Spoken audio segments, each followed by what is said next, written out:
नमस्कार प्यारे बच्चों। आपको पता है अभी नीट 2025 का जो मामला है वो पूरी तरह से निपटा नहीं है।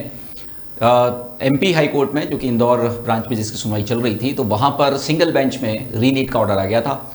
उसके बाद एनटीए डबल बेंच में चला गया। ये एक प्रोविज़न होता है जिसमें आप डबल बेंच में भी अपील कर सकते हैं। वहाँ पर एक बार को स्टे लगा दिया गया था री नीट के ऑर्डर पर, जो 75 स्टूडेंट्स के लिए ऑर्डर किया गया है। आज की जो सुनवाई थी 10 जुलाई को इसकी डेट थी, आज सुनवाई हुई। उसमें क्या क्या निकल के आया वो हम डिस्कस करते हैं और उसमें फाइनल कंक्लूजन क्या रहा।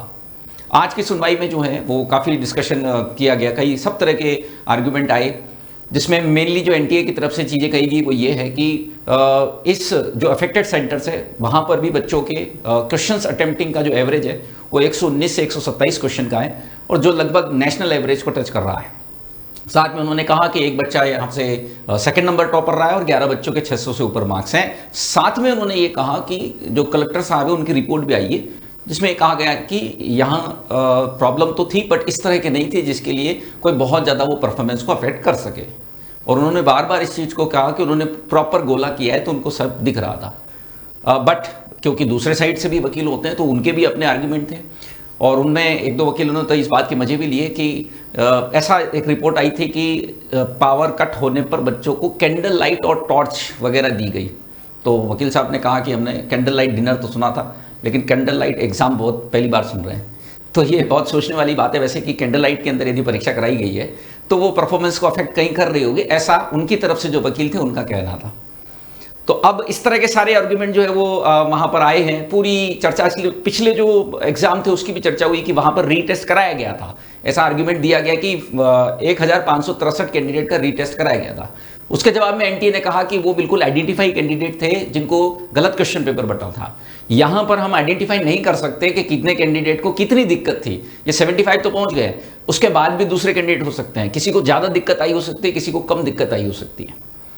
तो दो ऑप्शन थे, या तो ग्रेस मार्क्स वाला या फिर रीनीट वाला। ग्रेस मार्क्स तो बिल्कुल कोई पॉसिबिलिटी नहीं है, एनटीए ने कहा ये पॉसिबल ही नहीं है जज करना कि किसका कितना नुकसान हुआ है। और साथ में ये भी बोला कि यदि सेकंड नंबर पे जो आया है उसको ग्रेस मार्क्स देंगे तो वो कहाँ पहुंच जाएगा।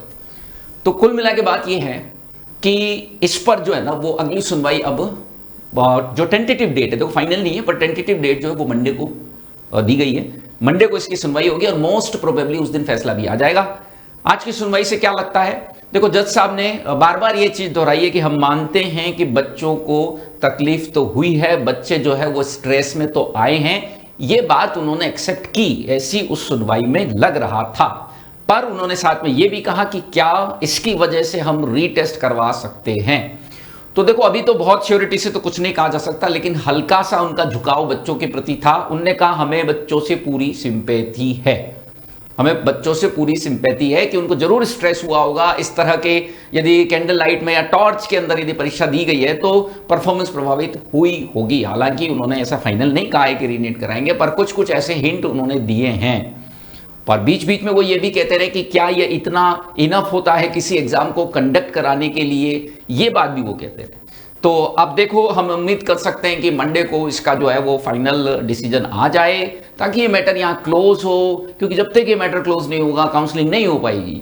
क्योंकि यदि रीनीट होती है तो फिर से एग्जाम होगा, फिर से रिजल्ट प्रभावित होगा, भले बहुत कम का होगा, लेकिन ऑब्वियस सी बात है उसके बिना काउंसलिंग फाइनल रिजल्ट के बिना तो कैसे चालू करेंगे।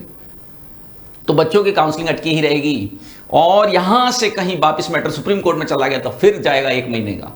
तो मेरे ख्याल से तो इसका इतने में एग्जाम भी ये करवा देते 75 स्टूडेंट का और ये मैटर यहीं सुलझ जाता। पर अब वो धीरे धीरे वो खिंचता ही चला जा रहा है, क्योंकि अभी तो सुप्रीम कोर्ट का ऑप्शन भी बचा हुआ है। तो देखते हैं कि मंडे को क्या इस पर जो है वह आता है परिणाम। और मंडे से आपको ध्यान है कि हमारी चाणक्य सीरीज भी शुरू हो रही है, जिसके अंदर मैं कंप्लीट केमिस्ट्री आपको नीट जेईई लेवल पर कराने वाला हूं। एनसीईआरटी के उन सवालों से जो कहीं भी पब्लिश नहीं है वह हम खुद बना रहे हैं, उन क्वेश्चंस या पहले से बनाए हुए हैं, साथ में कुछ मैं जेईई मेंस के पीवाईक्यू की भी मदद लूंगा। तो इस तरह के क्वेश्चंस के साथ आपको कंप्लीट केमिस्ट्री इसमें कराई जाएगी। तो जरूर जुड़े मंडे को चाणक्य सीरीज के साथ में, और साथ में मोस्ट प्रोबेबली मंडे को यह भी डिसाइड हो जाएगा कि 2025 नीट का क्या होने वाला है। Thank you.